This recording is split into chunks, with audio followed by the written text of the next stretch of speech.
Les amis, salut à tous, vous êtes avec Planète GT. Aujourd'hui, nouveau tour du propriétaire, presque mon exercice préféré, et on va découvrir C5 Aircross Facelift, la nouvelle génération qui vient gagner un petit peu en maturité. Elle prend un poil de muscle et la question qui se pose, c'est bien évidemment, est-ce qu'ils ont réussi à mettre à jour correctement ce véhicule? C'est tout ce que l'on va observer dans cette vidéo. Je vais essayer de te montrer pas mal de détails.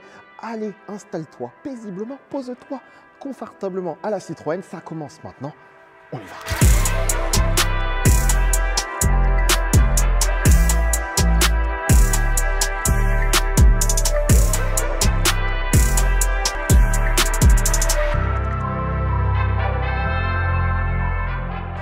Ok, bien évidemment dans le tour du propriétaire, qu'est-ce qu'on fait? On commence par le design. C'est important parce que sur un facelift, ils viennent normalement faire quelques petites modifications. Et je trouve que sur C5 Aircross, ils y sont allés de manière intelligente. C'est-à-dire qu'à la différence de C3 Aircross qui avec son facelift a vraiment changé parce qu'il fallait vraiment casser l'identité un peu rondouillarde du C3 Aircross, là, ils y sont allés de manière un petit peu plus subtile mais bien faite. Ils cassent la rondeur, on a plus de verticalité, on a vraiment une voiture qui fait plus caractériel d'une certaine manière, un petit peu moins fun et un petit peu plus costaud, et moi j'apprécie. Parlons un petit peu de ce qu'ils ont fait. On a toujours le capot qui garde exactement, à mon sens, c'est exactement le même que sur la génération d'avant, mais c'est plutôt sur les éléments de la face avant clairement qu'ils ont fait les changements. Déjà au niveau du logo, on est sur une insertion en noir laqué entourée de chrome, et ce que j'aime bien, Arnaud, approche-toi légèrement, c'est les petits détails qui viennent faire, comment dire, toute la subtilité qui rend la voiture agréable à regarder. On a plein de petits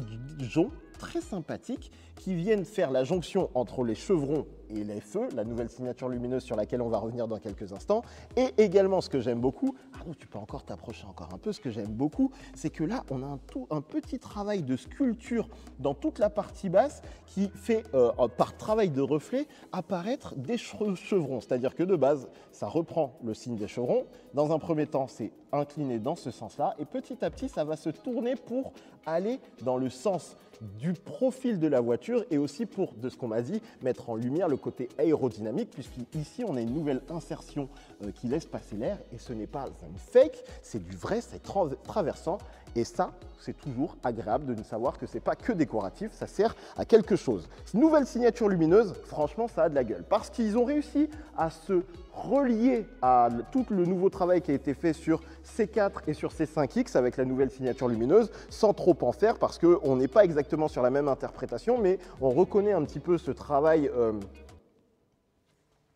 pseudo-chevron, excusez-moi, j'en perds mes mots. Et en termes de rendu, vous allez voir que la manière dont ils ont dessiné et mis en structure ce feu, on la retrouve d'une certaine manière à l'arrière. Si vous regardez, on a une sorte de Y un petit peu qui part tout droit là comme ça et qui s'écarte. Je vous montrerai que très subtilement, ils ont réussi également à le faire à l'arrière. Du coup, souvenez-vous, sur l'ancienne génération, tous les éléments un petit peu de décoration colorée, ils venaient s'insérer en partie basse de manière très ronde. Moi, j'aimais pas trop justement cette partie basse, le sabot qui était vraiment rondouillard, et ils sont venus casser ça. Donc l'insert coloré, maintenant, il se fait ici. On est sur des couleurs un petit peu moins fun. Là, on a un petit bleu. Et en fait, en partie basse, vous pouvez le voir, ça ressemble très fortement à ce qui nous a été proposé sur C5X, c'est-à-dire que le sabot devient plus sérieux. Ici, sur les finitions hautes, il est gris, et si j'ai bien compris, il est noir laqué sur des versions plus bas de gamme. Et après, vous avez encore une fois les chevrons qui viennent créer un petit peu de muscle dans l'insert plastique basique. C'est fait de manière très intelligente, j'aime beaucoup. Arnaud, tu vas montrer légèrement tout le travail de structure qui vient vraiment créer du dynamisme là. Tout ça, là, quand on regarde, on voit qu'ils ont vraiment dynamisé un petit peu ces C5 Aircross, là où avant, c'était tout en rondeur pour retomber vers la partie basse qui était un petit peu Playmobil, comme on n'aimait pas. Et aussi, on peut descendre encore un petit poil. Et en fait, ce qui est cool, c'est que même là, c'est très subtil, mais ils sont venus faire tout un travail de mise en volume qui permet de donner du caractère à la voiture. C'est-à-dire que là, vous pouvez voir que ça va dans cette inclinaison. Puis ça passe comme ça, et ça vient faire la jonction avec le profil, tout en gardant une ligne de force qui, de ce que j'ai compris, était exactement présente de la même manière sur la première génération, mais qui là prend un petit peu plus de caractère de manière très intelligente. Et on retrouve du coup les anti-brouillards cachés ici de manière très discrète. Mais franchement, écoutez, j'aime beaucoup ce qui a été fait sur cette face avant. C'est-à-dire que tu mets à jour la voiture sans trop en faire, mais en changeant complètement la prestance qu'elle offre. Et franchement, ça marche bien. À la base, je l'aimais bien déjà ce C5 Aircross, mais je l'aime encore plus ici. Alors évidemment, il faudra qu'on voit à quoi ça ressemble en roulant, mais qu'est-ce que ça marche bien. Et en plus, on va aller jeter un œil, on a de nouvelles jantes. Alors j'ai un petit doute, je ne suis pas sûr que sur cette version, ce soit les nouvelles jantes, mais il existe de nouvelles jantes qui, encore une fois, gagnent en structure, en volume, en côté costaud. Et je vous les montrerai dans un joli plan d'insters. Et on va tester. Ce n'est pas sûr que ça marche, mais on va aller jeter un œil à l'arrière. Je ne suis pas sûr qu'on soit bon en lumière. Mais ce qui est cool, c'est ce nouveau bloc optique qui vient vraiment changer un petit peu le look de ces 5 Aircross. C'est-à-dire que juste avec le bloc optique, ils ont réussi à le rendre, encore une fois, un petit peu construit de manière plus forte. Arnaud, ce qu'on va faire, c'est qu'on va même échanger de position. Moi, je vais passer là et tu vas venir par ici pour leur montrer à quel point ils ont réussi à venir travailler en volumétrie, donner de la structure. Et si vous vous rappelez, je vous avais parlé à l'avant de cette fameuse connexion en Y. Donc là, on a la ligne droite et hop, ça se sépare ici comme ça. Et si vous regardez en plus au détail, on peut voir qu'il y a plein de petits éléments dans les feux qui viennent ajouter de la nouveauté de manière très subtile, très agréable à regarder. Un feu qui paraîtrait presque en 3D, de manière très simple, ça change vraiment le rendu de ces 5 Aircross. Arnaud repasse par ici, là, qu'on le voit un petit peu plus comme ça. Vraiment, vous voyez comment ça le rend un petit peu plus moderne, tout en intelligence. C'est exactement ce que l'on a envie de voir. Et grosso modo, sur les nouveautés, à l'arrière, sinon, ils se sont arrêtés à ça. Ils n'en ont pas mis plus, il me semble. C'est-à-dire que ça reste un facelift, on ne va pas tout changer, ça coûte des pépettes et il ne faudrait pas trop en mettre. Mais maintenant qu'on a vu tout ça, il faut qu'on aille à l'arrière, du coup, à l'intérieur. L'intérieur, c'est mieux que l'arrière. On y va.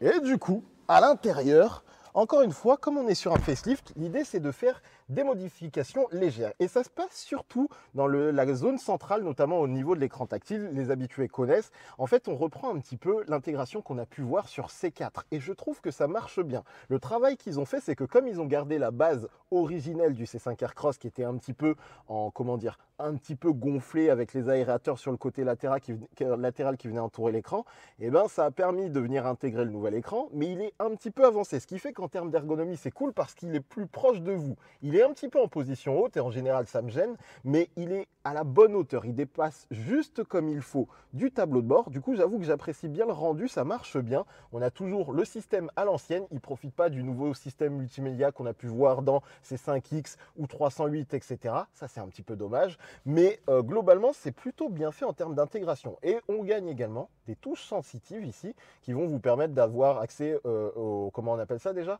siège chauffant par exemple. La musique, c'est des petits raccourcis tout bêtes et qui sont sensitifs. Donc il faudra voir à l'utilisation s'il fonctionne bien. Mais là, ça a l'air d'être plutôt réactif. Ça va, c'est acceptable, mais je vous avoue qu'il y a quand même un petit délai entre le moment où vous appuyez et que ça s'affiche. Ensuite, le bloc central a pas mal changé. En fait, ils ont, de ce qu'on m'a expliqué, réfléchi à qu'est-ce qui était véritablement nécessaire. Donc en fait, on gagne le petit Komodo tout simple qui permet de changer les rapports de manière très intelligente. Je sors des essais de la nouvelle 308 que j'ai eu pendant une semaine. Je peux vous le dire qu'à l'utilisation, c'est très pratique et ça ne crée pas de manque par rapport à l'ancien bloc qui se prenait bien en main. Ça marche bien, c'est cool. On a les modes de conduite qui sont insérés ici, le frein de parking qui est là. On a une grosse zone de rangement qui sert également de charge à induction. On a 2 ports USB, il n'y en avait pas 2 auparavant et le bouton de démarrage a été légèrement décalé. Et puis ici, on a également une sorte de gros vide-poche où vous avez des petits sticks qui vont vous permettre de venir caler votre téléphone en position visible d'une certaine manière si vous le souhaitez. Et puis après, derrière, range gobelet, le grand rangement central qu'on connaît bien dans le groupe Stellantis, ça marche bien. L'écran digital derrière le volant ne bouge pas et l'autre élément qui change par contre, c'est les sièges qui restent dans le système Advanced Comfort de Citroën. Et c'est en termes de matière où on a des petites nouveautés. Et ce que vous ne verrez pas forcément ici, c'est qu'on a également la signature chevron sur les surpiqûres qu'on peut voir par exemple sur C5X. Mais en tout cas, je peux vous le dire, pour être posé dedans, c'est quand même un petit bonheur à utiliser, franchement. Et l'autre élément, j'ai oublié de vous dire, c'est également du côté des matières. Ici, on a un petit peu de nouveauté, notamment avec les surpiqûres bleues qui rappellent les inserts qui sont faites également dans les contreportes. C'est des petits détails, mais le ressenti à l'intérieur est pas mal. Surtout cette intégration d'écran, j'aime beaucoup. C'est fait de manière simple, mais novatrice d'une certaine manière. Ça apporte un petit peu de fraîcheur à ces 5 Aircross et c'est cool. Et encore une fois, c'est un peu plus sérieux que l'ancienne intégration qui était un petit peu rondouillette d'une certaine manière. Et du coup, J'avoue que le travail à l'intérieur est assez cool. Côté coffre, ça ne bouge pas. Place arrière, ça ne bouge pas. Tout ce qui est modularité, ils ont tout gardé. Donc on a des banquettes qui peuvent être coulissantes. On peut aller jeter un œil. On va jeter un œil, Arnaud. Là, vous pouvez voir, il reste de quoi travailler. Banquette coulissante de manière indépendante. Ça déboîte. Place pour les jambes, on est pas mal du tout. Écoutez les amis. Bref, les amis, tour du propriétaire assez rapide. Je ne vous cache pas que j'ai tourné juste avant Ami Buggy Concept et il y avait tellement de petites nouveautés, j'aime tellement l'Ami que j'ai pas eu beaucoup de temps après pour profiter de ces 5 Aircross. Mais j'espère que vous aurez quand même découvert dans les grandes lignes les nouveautés de ce véhicule et je suis curieux de savoir si ça vous plaît. Parce que là, comme ça, moi, quand je le découvre et j'ai vu quelques photos de presse, ça a pas mal de gueule. Je suis curieux de voir des images en mouvement et même de le tester, de le filmer moi-même pour comprendre si cette mise à jour marche bien. Mais je trouve qu'il y a de bonnes idées. Côté motorisation, on a 225 hybrides et 2 PureTech 130 en PureTech et en diesel. Voilà pour les informations moteurs. Bref, vous avez compris, je suis en speed. Là, il va falloir courir un petit peu. Je vous fais des gros bisous. J'espère que ça vous a plu aussi. On a fait comme on a pu. C'est toujours un plaisir de partager avec vous, les amis. Faut que je m'en aille. Salut.